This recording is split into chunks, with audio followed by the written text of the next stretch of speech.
Hello everyone, Claude 2027க்கு prepare ஆகிட்டு இருக்கீங்களா? அப்போ கொஞ்சம் வெயிட் பண்ணுங்க.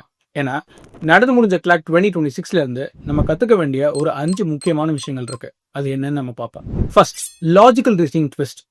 எல்லாரும் கிரிட்டிக்கல் ரீசனிங்ல இருந்து தான் கொஸ்டின்ஸ் நிறைய ஒரு நினைச்சிட்டு இருக்கும்போது அனாலிட்டிக்கல் ரீசனிங்ல இருந்து நிறைய கொஸ்டின்ஸ் கேட்டிருந்தாங்க. ஸோ நம்ம இனிமே ஏஆர ஒரு சாய்ஸ்ல விட முடியாது, அதையும் கண்டிப்பா படிச்சாகணும். Second, legal awareness. நம்ம புக்ல இருக்கிற லீகல் கான்செப்ட்ஸ் மட்டும் படிச்சா பத்தாது. ரீசெண்டா வந்த நிறைய supreme court judgments and legal நியூஸை பத்தின அவேர்னஸ் இருக்கணும்.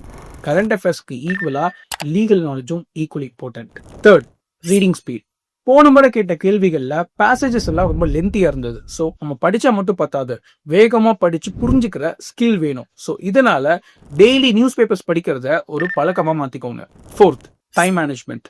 லாஸ்ட் டைம் பேப்பர் ரொம்ப கஷ்டமா இருந்துச்சுன்னு சொல்ல முடியாது, ஆனா ரொம்ப லென்த்தி.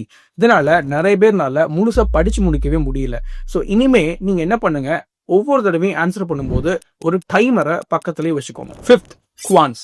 குவான்ஸை பொறுத்த வரைக்கும் நம்ம நிறைய பெரிய ஃபார்முலாஸ்லாம் படிச்சு வேண்டிய அவசியம் இல்லை, ஏன்னா கொஸ்டின்ஸ் ரொம்ப பேசிக்காக தான் இருந்துச்சு.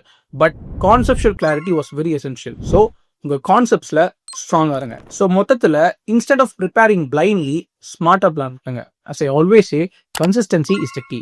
All the best.